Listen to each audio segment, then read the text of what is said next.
le gusta. Escríbanos por WhatsApp al 8694-1745. Hola, hola, bienvenidas, bienvenidos. Soy Gloriana Rodríguez Corrales y esto es Saber Vivir. Gracias por su sintonía, gracias por su compañía y a las personas que nos siguen a través de las redes sociales les vamos a dejar el link a la canción que abría el programa de hoy. Continúe en sintonía de la radio 870 UCR.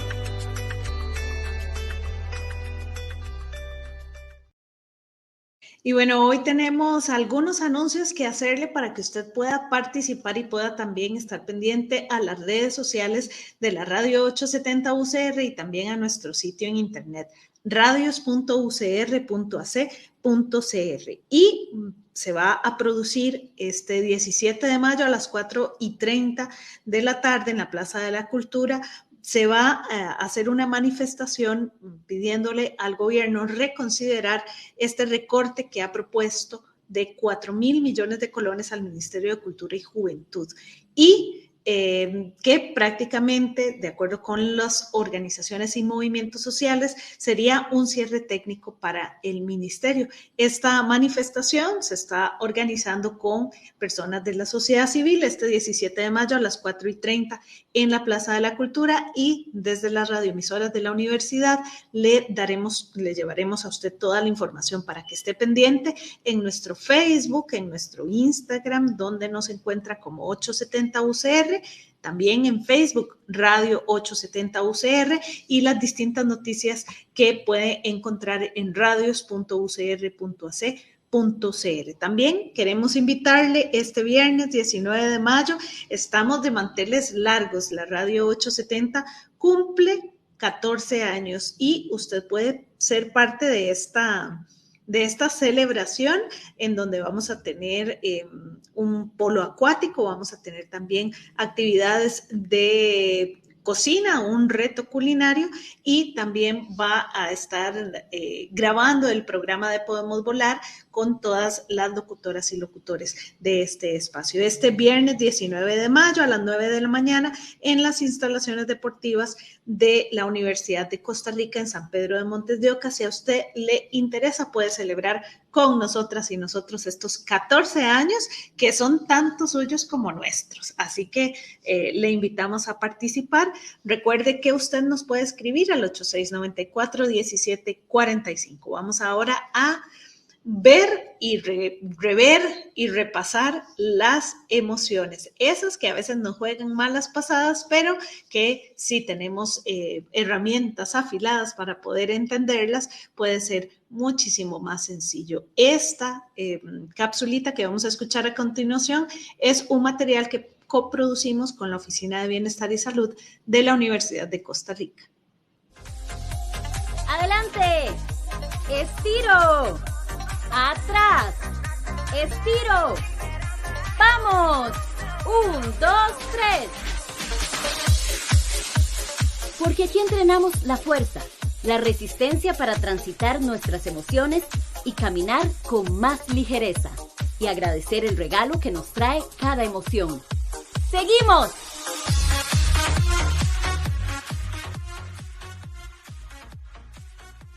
Hola, mi nombre es Silvia Mendoza, soy psicóloga clínica y hoy te guiaré a entrenar tu capacidad para gestionar la ansiedad.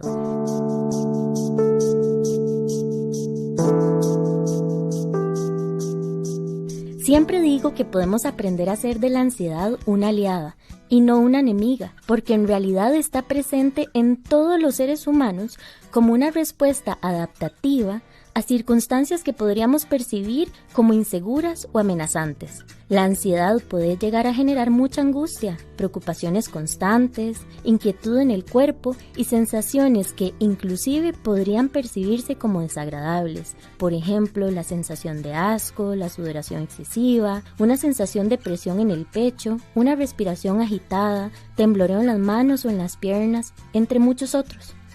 Cuando la ansiedad se hace muy presente, es importante buscar ayuda profesional. No obstante, te dejo algunas recomendaciones sobre qué hacer cuando te sientas ansioso o ansiosa. Primero, Intenta no batallar contra su presencia. Como una aliada, es aprender a conocerla y entender que si está allí es porque está intentando comunicarte que hay algo que te hace sentir muy incómodo, inseguro o asustado o asustada. Al reconocer el motivo de su presencia, reafírmate a ti mismo o a ti misma que está permitido sentirte como te estás sintiendo. Después de todo, ha pasado años intentando llamarte la atención.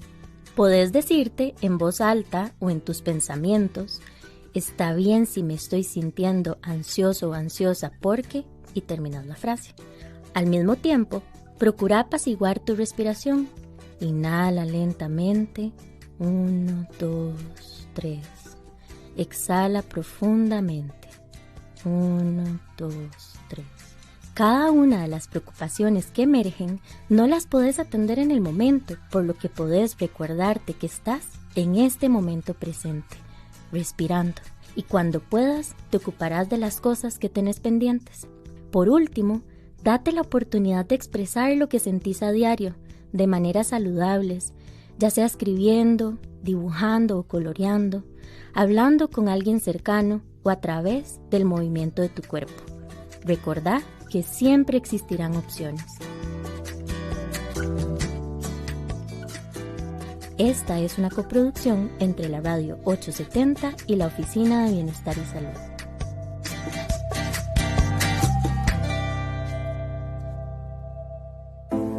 Venga, venga, conversemos.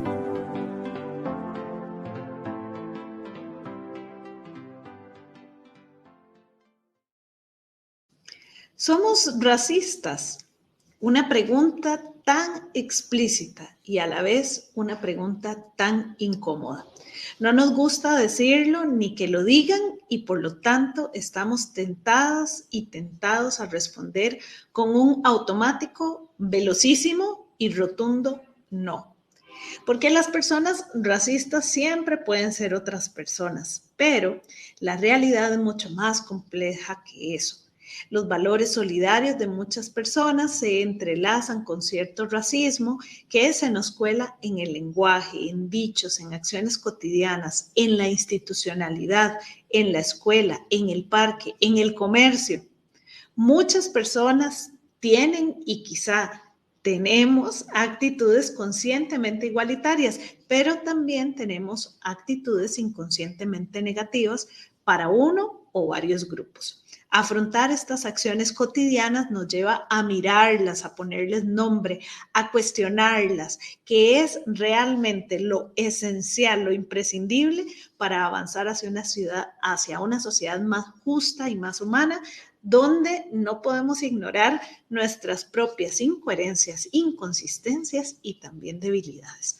Para conversar sobre los datos acerca del racismo derivados de la encuesta Actualidades 2022, nos van a acompañar Agustín Gómez, coordinador de la sección de estadística del Centro de Investigación Observatorio de Desarrollo, y también Vania Solano, coordinadora del Observatorio para la Acción contra el Racismo del Centro de Investigaciones Antropológicas, CIEN. Bienvenida, Vania, bienvenido, Agustín. Muchas gracias por estar aquí y meterse en esta camiseta de 11 varas respondiendo estas preguntas que, aunque no nos gusten, hay que seguirlas conversando. Pero bueno, ¿cómo están, Vania? ¿Cómo está Agustín? Hola, muy buenos días a todos y todas las personas que nos escuchan. Muchas gracias por invitarnos al programa. Hola, Gloriana, Vania, un saludo cordial, ¿cómo están? Espero que todo bien. A los que nos siguen en redes sociales y en el resto de las transmisiones también un saludo cordial.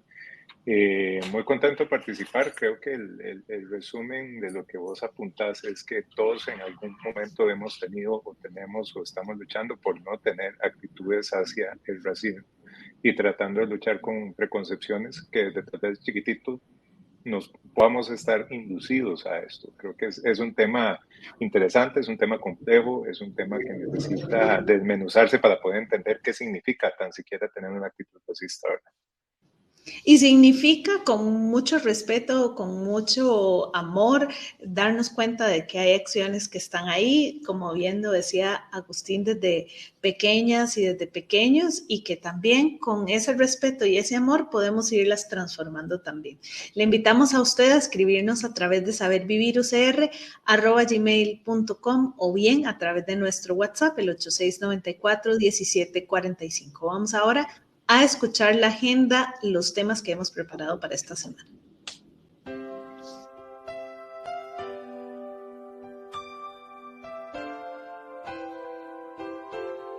Hola, hola, soy Gloriana y queremos que nos acompañe esta semana en Saber Vivir, a explorar, descubrir, conversar y repasar distintos temas.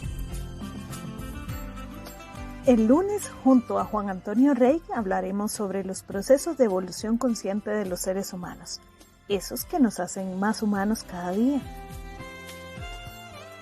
El martes nos preguntamos, ¿somos racistas? Una pregunta tan explícita e incómoda que nos ayudarán a responder Vania Solano y Agustín Gómez. El miércoles conversamos sobre las formas en las que me puedo acercar a los centros educativos si tengo alguna necesidad o problemática. Nos acompaña Katy Orellana. El jueves, en compañía de Tatiana Cruz del CIMED, profundizamos en el derecho humano de la salud. ¿Realmente es un derecho al que todas las personas tenemos acceso por igual? Y el viernes cerramos la semana hablando sobre cuáles son las mejores rutas para nuestros desechos, junto con Evelyn Hernández. Les esperamos en Saber Vivir, con poesía de Jorge Luis Borges, música y mucha conversación.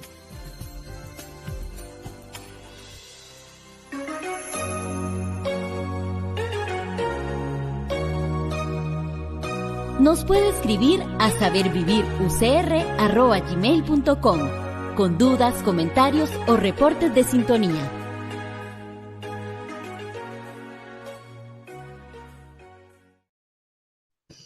Hoy conversamos sobre datos del racismo derivados de la encuesta Actualidades 2022, preguntándonos si somos racistas. Y aunque esta pregunta es la pregunta del millón, no es tan sencilla la respuesta y también debe quedarnos bien claro para poder tratar de mejorar día con día nuestra sociedad, tratar de que nuestras acciones sean lo más limpias posibles y que nos cuestionemos cuando eso no está sucediendo. Y yo los quiero tirar a los lobos, porque esta pregunta es muy incómoda y yo sé que no es tan fácil de responder y estoy segura, como hablábamos también preparando este programa, tampoco es tan interesante responderla así nomás de sí o no, ¿verdad? Lo interesante es ver cuáles son nuestras acciones. Pero ustedes dirían que somos racistas. ¿O qué tendríamos para decir? Bueno, pues yo diría que sí somos racistas porque vivimos en una sociedad racista, una sociedad que se ha estructurado de manera desigual entre grupos a través de procesos históricos que hemos ido estudiando desde la historia, la sociología, la antropología, bueno, aportes multidisciplinarios que nos han permitido ver por explicar o tratar de comprender por qué existen estas prácticas de desigualdad, de exclusión, de segregación, de violencia hacia ciertos grupos que van en detrimento del desarrollo, de la equidad, del mismo acceso, por ejemplo, a servicios, a oportunidades de trabajo, remunerado adecuadamente, digno, con condiciones de trabajo, ¿sí? Entonces, lo que hemos podido comprender que esto es un proceso histórico que se ha estructurado y que nos hace ver de manera natural actualmente una desigualdad que todo el mundo tal vez rechaza, pero que de alguna manera hemos naturalizado. Y es que hay personas y grupos en nuestros países que viven de manera desigual. ¿Qué significa esto? Pues no tienen las mismas oportunidades y tienen un lugar subordinado en la sociedad. ¿Qué quiere decir lo subordinado? Pues que siempre hay prácticas inferiorizantes, descalificantes, ¿verdad? Como cuando se dice que X grupo, por ejemplo, es vago, entonces ya hay un prejuicio hacia un grupo estigmatizador que entonces ya coloca a cualquier persona de ese grupo como una persona vaga.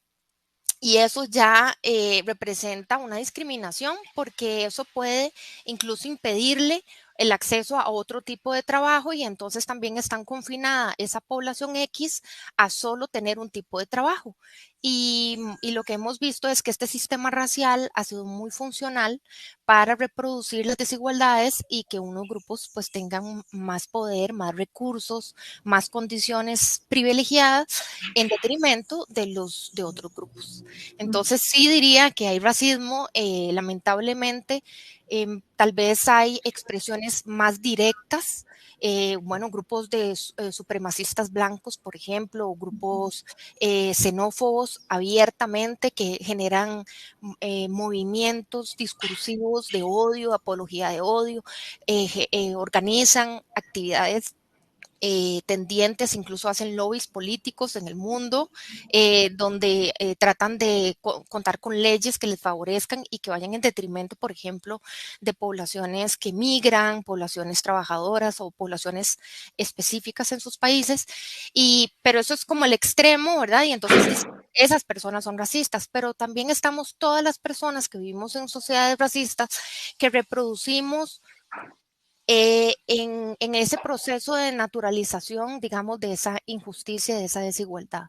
Y lo podemos hacer a través de la reproducción de las instituciones, ¿verdad? Como vos lo dijiste al principio del programa, cuando no generamos un acceso igualitario, pero también particular, es decir, con condiciones particulares para poblaciones en ciertas regiones, con ciertas tradiciones culturales, cuando un Estado, por ejemplo, solo potencia una lengua como oficial y olvida, invisibiliza e incluso impide la educación en lenguas maternas de los pueblos que también habitan ese país. En nuestro caso, por ejemplo, los pueblos indígenas en Costa Rica, no solo hablamos el castellano, el español, hablamos hay muchas lenguas indígenas que pueblos las siguen viviendo como lengua materna y no tienen el mismo derecho, por ejemplo, de estudiar en su lengua materna, ni tener por ejemplo, los libros educativos, no solo en su lengua, sino con ejemplos y convivencias que tengan que ver con sus formas tradicionales, con sus experiencias. Entonces ahí vemos el racismo, ¿verdad? Es un racismo estructural que se reproduce y luego está el racismo que también se vive, por ejemplo, en los deportes, en los estadios, ¿verdad? Tanto así que la FIFA ha tenido que desarrollar protocolos para manejar el racismo en los estadios de fútbol, para limitar esas expresiones de racismo que se dan, por ejemplo, con respecto a la participación de personas de diferentes grupos culturales en el deporte. Entonces, al final esa manifestación, por ejemplo, en un estadio, es una manifestación de una sociedad que se refleja en el espacio del deporte, pero es un racismo que está en la sociedad, en el conjunto de los vínculos, de las relaciones que tenemos las personas. Y también están los espacios sociales más pequeños, ¿verdad? Incluso en las familias se vive racismo cuando hay matrimonios entre personas de diferentes culturas, incluso de diferentes regiones que tienen tradiciones culturales alimentarias distintas. Ahí se ve y puede generar realmente una violencia cotidiana terrible. Entonces sí hay racismos en muchos planos, en muchas escalas y que generan pues tanto dolor cotidiano, violencia cotidiana, como violencia estructural que impide, por ejemplo, un buen desarrollo de las oportunidades de vida. Ahora, es que nos hemos también agudizado, ¿verdad? Como que nos hemos sofisticado, porque yo también de lo que estás conversando, Vania, pienso en, por ejemplo, personas que dicen, yo sé que ahora que dicen que no y tal vez esto está mal, pero este grupo determinado sí que es cochino o este grupo no, es que ellos dicen que no, pero yo sí he visto que tal cosa, ¿verdad? O sea, como que la sofisticación está en que sabemos que esto es un prejuicio, pero de igual manera la cabeza lo sigue creyendo y por lo tanto toda yo lo sigue creyendo y ando con estos prejuicios en una dicotomía, ¿verdad? Como en una cosa de que sé que efectivamente eso no está bien, pero que de repente sí lo sigo creyendo. Esa es una. Y la otra es quizás algunos estados, algunos pueblos y sociedades que reconocen efectivamente que no solo se habla el castellano, que hay otras lenguas, pero que a la hora de incluirlos, los materiales oficiales, por ejemplo, solo salen en castellano. O sea, yo lo reconozco y digo, ay, sí, ahí están las comunidades indígenas, pero ¿qué pasa con todos los materiales? ¿Qué pasa con el derecho a la salud de ejercer su medicina, por ejemplo? ¿Qué pasa con un montón de cosas que a la hora de la hora, aunque yo los reconozca y diga, ay, sí, ahí están, no pasa nada, ¿verdad? También. Pero bueno, Agustín, ¿qué dirías vos? ¿Somos racistas?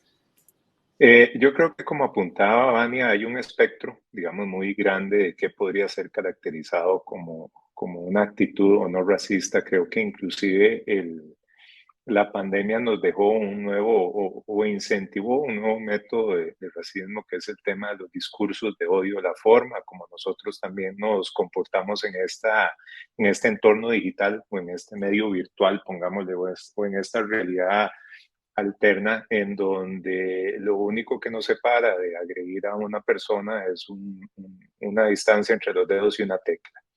Dicho esto, creo que también es interesante analizar cómo se comportan esos patrones y cuáles son esas características que pueden detonar una actitud o no. Es un constructo, pensando que un constructo es eso que queremos medir, muy difícil de cuantificar porque no es como lo apuntábamos al inicio del programa de preguntarle a la ciudadanía, ¿usted es o no es racista? Porque claramente el 99% pensando, digamos, de una manera muy extrema nos va a decir que no. Porque no es algo bien visto, no es algo, digamos, de lo cual uno podría enorgullecerse como tal, a menos de que sean aquellos grupos muy extremos que ya tienen una preconcepción y que creen en este concepto fielmente, la superioridad como tal. Entonces, uno tiene que, desde la óptica de la estadística, tratar de aproximar este fenómeno a través de conceptos o de ejemplos o de herramientas que nos permitan tener un dato y apuntar y con base en ese dato poner a disposición de la ciudadanía la problemática como tal. Igual pasa con conceptos como corrupción, igual pasa con conceptos como violencia doméstica, igual puede pasar con conceptos como bienestar, como felicidad, digamos que son cosas muy abstractas que a veces se pueden materializar en hechos, pero que a la hora de cuantificarla, de tener un dato, de tener una medición, es el reto que se nos presenta. Nada más para ponerles un ejemplo, en un análisis que se hizo el año pasado, que participó el Observatorio de Comunicación Digital del Centro de Investigaciones de Comunicación de la UCR, a partir de un análisis de textos, de mensajes en redes sociales, se identificó que el 71% de estos, digamos, habían sido ligados a temas de odio y discriminación.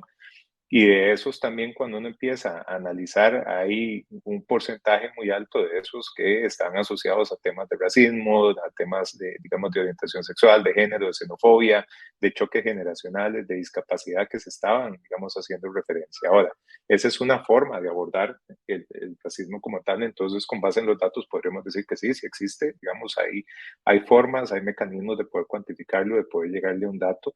Creo que la concepción e inclusive cómo nosotros nos educamos y haciendo un poco de referencia, digamos, a lo interno, mucha de la educación no solo es de padres y madres, es un porcentaje también importante, pero también del contenido que nosotros como niños o niñas recibimos de los medios de comunicación o de la televisión como tal.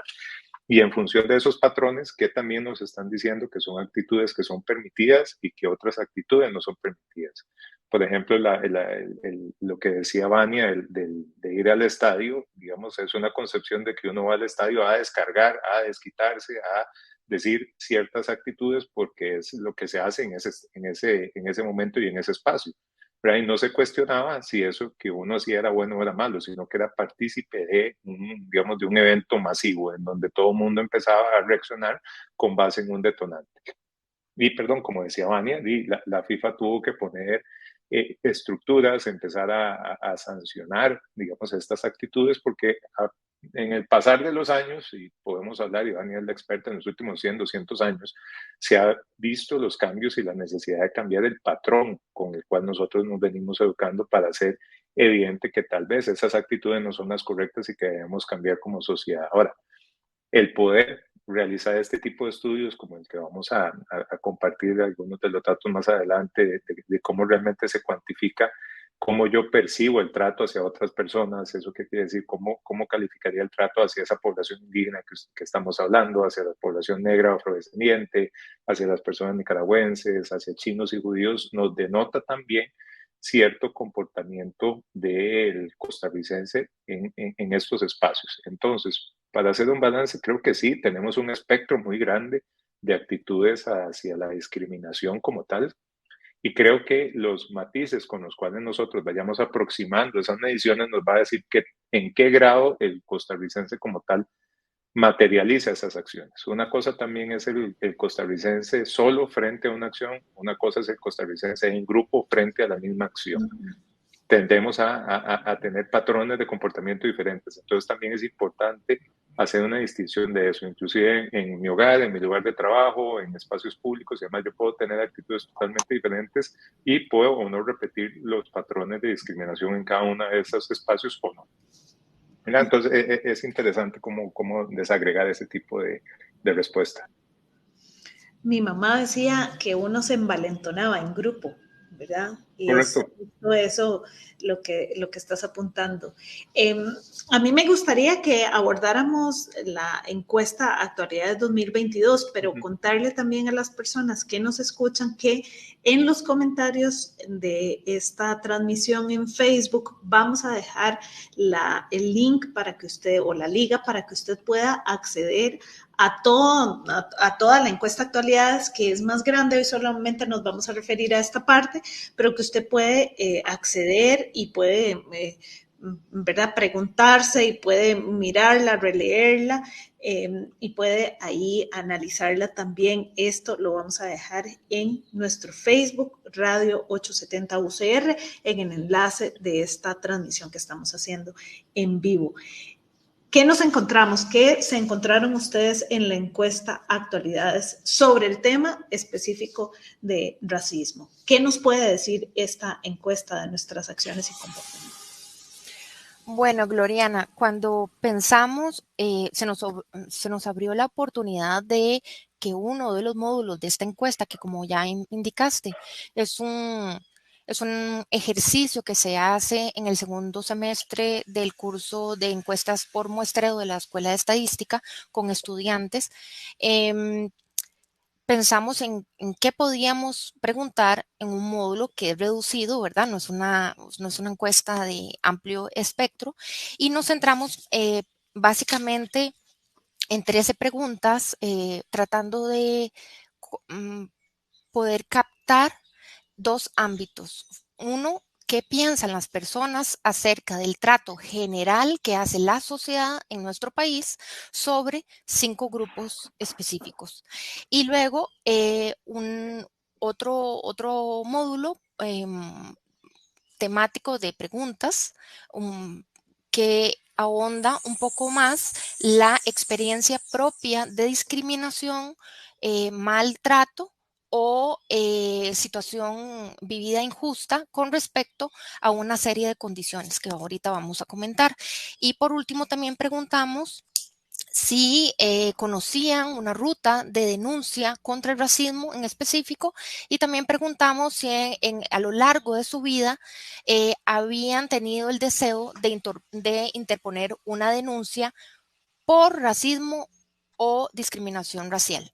Entonces, eso es como la batería de preguntas que realizamos. Y bueno, vamos a iniciar por esa percepción general que tienen las personas entrevistadas, que por cierto fueron una muestra de 1.873 3 personas con respecto a varios grupos. Se les preguntó sobre el trato que reciben ciertas personas en nuestro país y cómo esas personas calificarían ese trato. Se preguntó por los grupos indígenas, por las personas negras y afrodescendientes, por las personas nicaragüenses o sus descendientes de estas familias nicaragüenses, la comunidad china o descendientes de personas chinas y la comunidad judía. Y lo que encontramos en los datos es que las 3 poblaciones o el mayor porcentaje de respuestas de las personas entrevistadas que mencionan un maltrato o muy maltrato, ¿verdad? O porque se les preguntó si consideraban que había un muy maltrato, un maltrato neutro, buen trato y muy buen trato. Agrupando las categorías de maltrato y muy maltrato, estamos hablando que las personas entrevistadas consideran que el 60.7% de las personas entrevistadas mencionan que los grupos indígenas, los pueblos indígenas, seguido de un 55.6% de las personas entrevistadas que mencionan un mal o muy mal trato a las personas nicaragüenses, y el tercer grupo, el 38.2% de las personas entrevistadas consideran que hay un muy maltrato o maltrato hacia las personas afrodescendientes. Entonces sí tenemos aquí un dato de percepción de las personas entrevistadas sobre estos grupos, y si vemos, pues es muy fuerte, ¿no? Que haya porcentajes tan altos de personas que sí consideran, o sea, sí se está reconociendo en una percepción general, en una lectura social de lo que ven en las interacciones, ¿verdad? Habría que hacer después un trabajo cualitativo para ver cómo ellos traducen esa percepción de maltrato y muy maltrato en específico, ¿verdad? En acciones específicas. Pero aquí tenemos una percepción general y sí nos está hablando de alguna manera una forma de percibir a estos grupos y del trato que hace el conjunto de la sociedad a estos pueblos, a estos colectivos sociales y culturales. Agustín. Si me permitís, también hay que tener un contexto de cuándo es que realizamos o se realizó esta encuesta, porque también las actitudes o las percepciones pueden cambiar a lo largo del tiempo, digamos, y tal vez la escala o la posición que mencionaba ahorita Estebania, si hacemos la encuesta hoy y a la luz de las noticias y el bombardeo que también tenemos por los medios, puede que algunos grupos tengan una percepción más negativa que positiva hoy en día. Esta encuesta se realizó en octubre del año pasado en una muestra telefónica a través de un método estadístico que permite generar una representatividad de números celulares dispersos en todo el país, que después tiene un ajuste o una ponderación de acuerdo a la encuesta nacional de hogares para poder tener una distribución más representativa a lo largo de todo el territorio. Y es importante indicar que esta encuesta se aplicaba lo aplicaron estudiantes de tercer año de la carrera de estadística, a personas mayores de 18 años que en ese momento en el territorio tenían un teléfono celular. Estamos hablando de cerca de 3.961.000 costarricenses a la fecha de aplicación de esta encuesta, para que tengan una noción. Entonces, cuando Vani hablaba del 60%, estamos hablando de casi 2.300.000 personas que afirman, digamos, que la población indígena tienen un trato, digamos, malo como tal. Entonces, es importante también dimensionar estos porcentajes en esta relación. Sin duda, la forma en la cual se abordaron las preguntas ahora hablemos del trato que perciben ciertas personas hacia las poblaciones, denota también grandes retos en función de cómo nosotros percibimos o los costarricenses perciben el trato hacia una población indígena, que si bien es cierto, es una población que en muchos libros y en muchos aspectos se sigue tratando como una minoría, y tal vez esa palabra es la que puede estar condicionando la forma en la cual las personas entienden ese trato hacia las personas, e inclusive también el mecanismo en el cual se está desarrollando. Es también interesante visualizar en una de las siguientes preguntas el porcentaje de personas que ha experimentado discriminación en los últimos 12 meses. ¿Por qué preguntamos en los últimos 12 meses?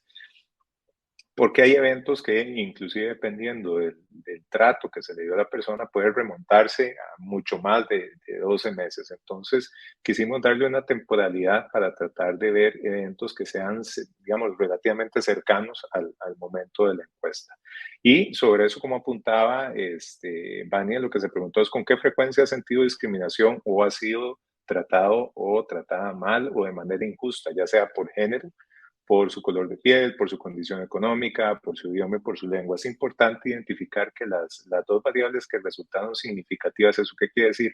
Que las diferencias que existen entre género, color de piel, condición económica, idioma inglés fueron, digamos, más fuertes. Es la discriminación por su condición económica y por género, en donde los puntajes que indicaron los y las costarricenses fueron las valoraciones más altas. Eso se hizo una interpretación y, por ejemplo, por condición económica es un 15,4% y por género es un 13,6%, que son valores que uno podría decir son relativamente bajos, pero cuando nosotros hacemos la traducción a, digamos, cuántas personas, estamos hablando casi 600,000, ¿verdad? Entonces, digamos, esa cifra de aquellos costarricenses que se han sentido discriminados o se han sentido maltratados o digamos, se han visto afectados y es importante identificar que por género y por condición económica son los mayores rubros que se tienen.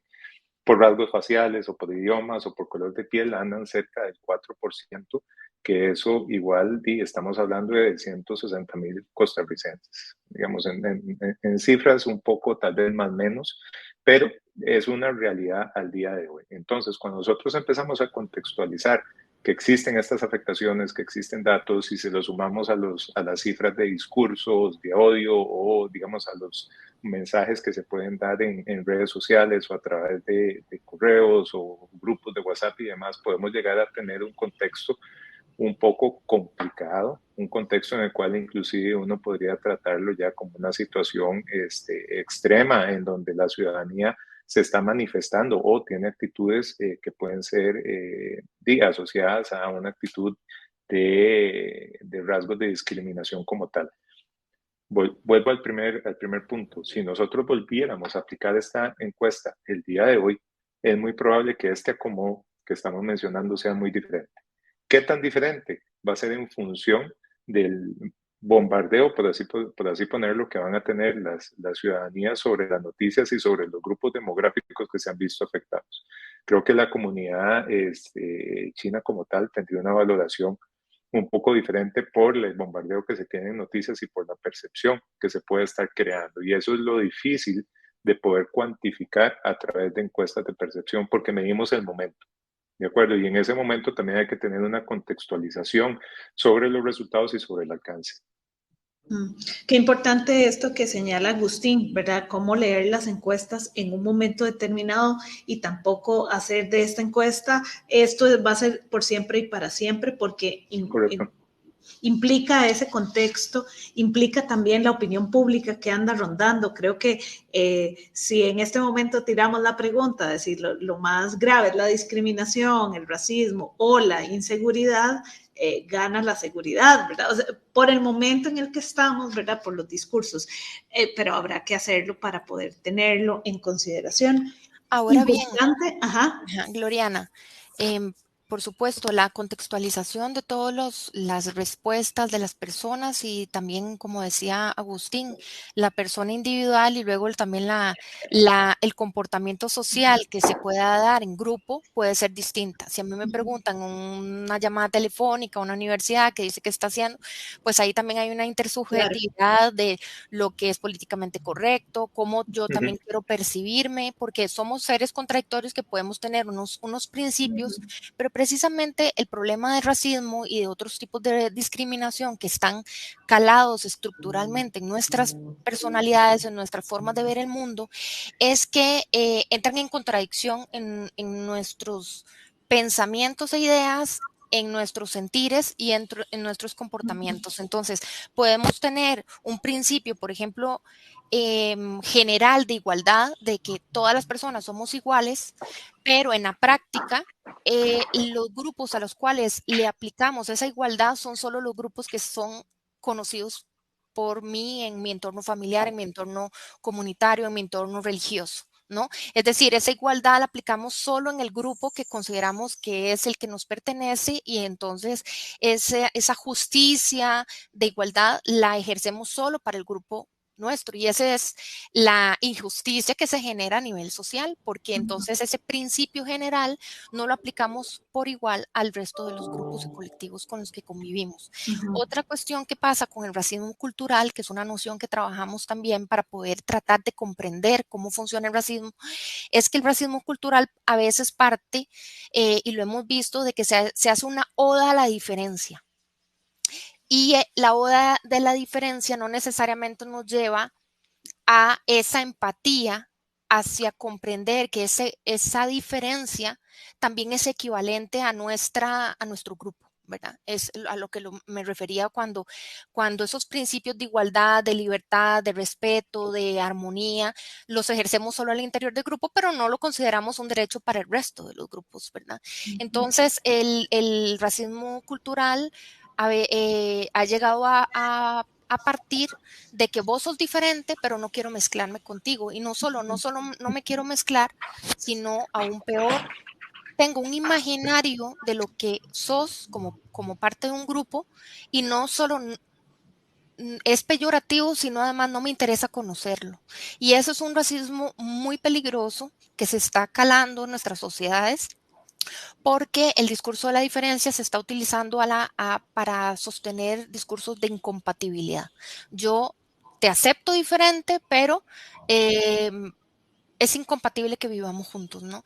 Y no hay aproximaciones para realmente conocernos quiénes somos.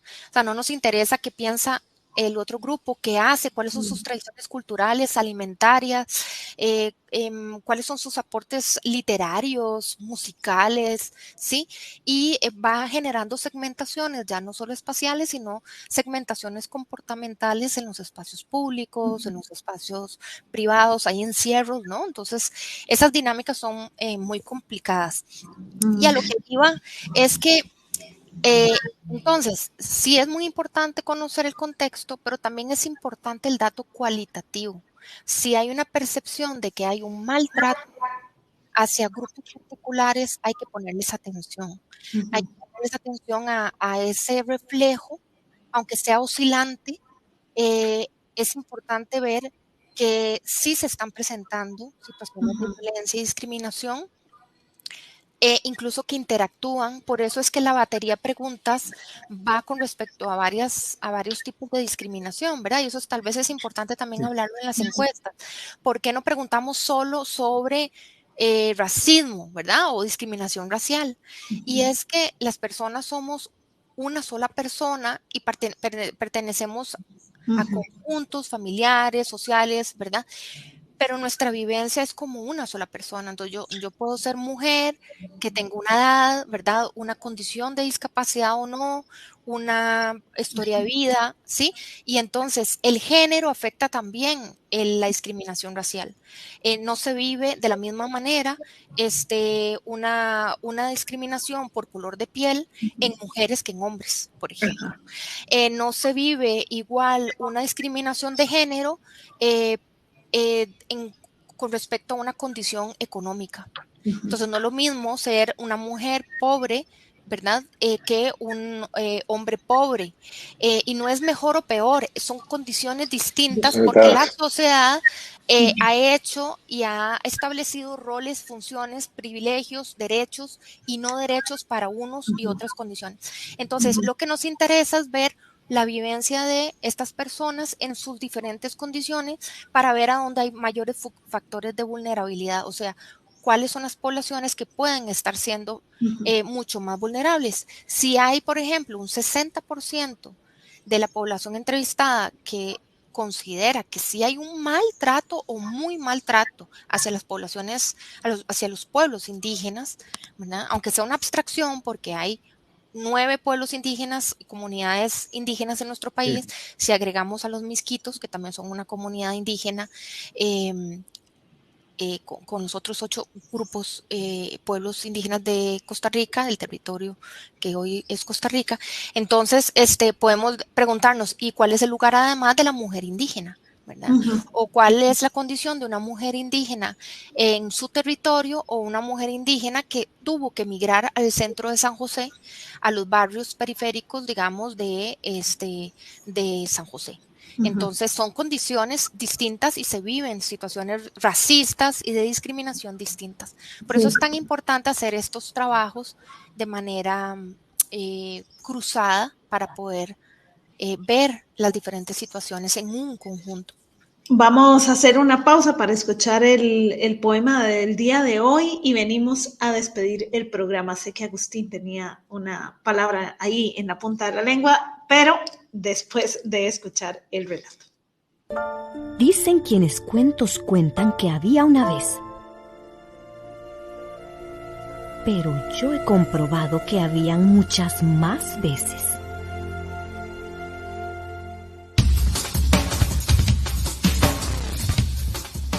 Amanecer.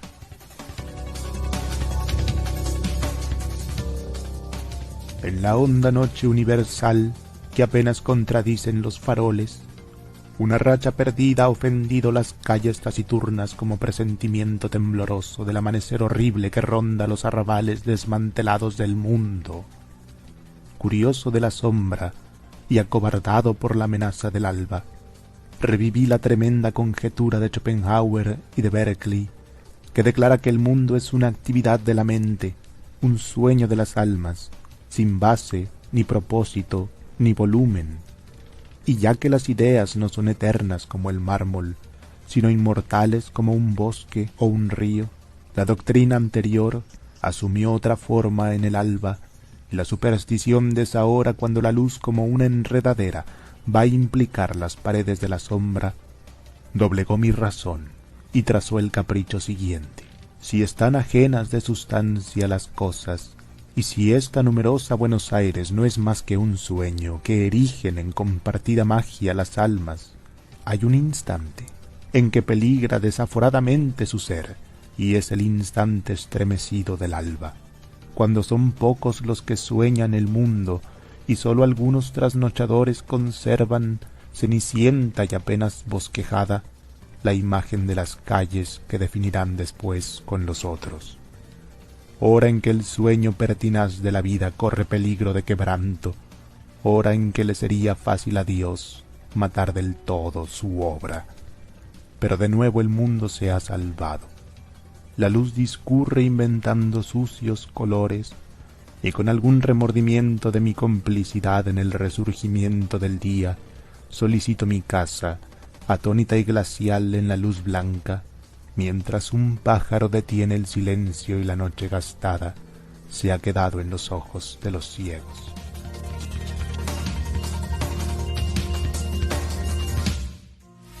Únase a nuestro club de audiolecturas. Escríbanos por WhatsApp al 8694-1745.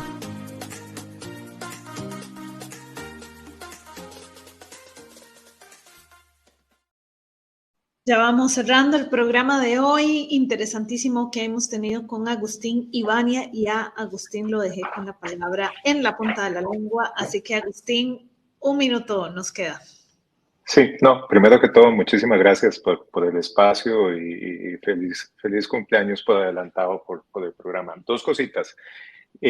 Cuando se hizo la consulta de si conoce una ruta para hacer denuncias o interponer denuncias por racismo, uno podría decir que cerca de 713,000 personas costarricenses lo conocen. El dato más importante es el por qué 3.200.000 personas no conocen cuál es la ruta para poder interponer una denuncia. E inclusive un dato todavía más alarmante es que cerca del 9%, eso nos lleva a pensar que cerca de 350,000 personas han querido interponer una denuncia por temas de racismo. Entonces, si esto eventualmente se lograra materializar, recordemos que esto es una intención estaríamos enfrentando también una problemática un poco diferente como sociedad, y creo que esto es lo que nos llama a la reflexión con este tipo de encuestas y con este tipo de análisis. que se necesita investigar más, se necesita evidenciar más con datos esto para una toma de decisiones y poder en la discusión de los tomadores de decisión de política pública realmente cuáles son esos diseños y esas nuevas reformas que se deberían estar hablando en este momento para tratar de combatir estos fenómenos que se están dando en nuestra sociedad. Y con esto termino. Vania, ¿con qué nos vamos? Bueno, agradecer muchísimo, también a las y los estudiantes que realizaron esta encuesta el año pasado de este curso, también a María Fernanda Obando, que es asistente del observatorio, que también pues ayudó a confeccionar estos ítems, ¿verdad? Que nos permiten tener estos datos que son muy generales, pero nos dan luces y como dijo Agustín, enhorabuena que podamos ir afilando estos datos para hacer los cambios en la política pública en nuestro país y permitir la denuncia, el conocimiento de la ruta de denuncia contra el racismo y también salidas para hacer transformaciones para combatir el racismo en nuestro país. Y que se sigan haciendo estas fotografías estadísticas, estas fotografías que cuantifican y que se sigan haciendo otras fotografías también cualitativas que describan, que nos cuenten más en profundidad qué estamos entendiendo y cómo es esa percepción, aunque varía de momento a momento, pero esos datos son fundamentales para poder contestarnos, sincerarnos con nosotras y nosotros mismos en estos temas que aunque sean incómodos, hay que seguirlos conversando. Y por eso también agradecerle a Vania Solano del Observatorio de la Acción contra el Racismo, para la Acción contra el Racismo, que mes a mes nos trae temas tan interesantes que todavía que nos duelen en la piel, que nos duelen en esa cantidad de personas. Muy bien, lo que decía Agustín, bueno, es que aunque sea una persona, ¿verdad? Son 100,000, 150, pero son personas, ¿verdad? No es ahí, el porcentaje es chiquitito, entonces no vamos a hacer nada, ¿verdad? Así que bueno, muy agradecida por este programa y ojalá que usted también se lleve material para reflexionar y pensar. Agustín, Vania, muchas gracias. Muchísimas gracias por el espacio y que pasen un muy bonito día. Buenos días, hasta luego, gracias. Les recordamos que Saber Vivir lo transmitimos de lunes a viernes a las 8 de la mañana en vivo. Si nos quiere acompañar también en las retransmisiones los lunes, martes, viernes, sábados y domingos a las 7 de la noche. Agradecemos a Cristian Salas, a Sebastián Torres y a Giselle Mora que nos acompañan en controles técnicos, en la transmisión live y en todos los detalles de diseño y salida en redes sociales. Si nos escucha por la mañana, ya viene Comunidad 870 para que también la sintonice y pueda compartir con nuestras compañeras y compañeros. Soy Gloriana Rodríguez Corrales, nos vamos, pero mañana al ser en punto a las 8 de la mañana tenemos una cita. Para saber vivir hay que vivir el momento. Respetar. Aprender a disfrutarnos a nosotras mismas. Conocer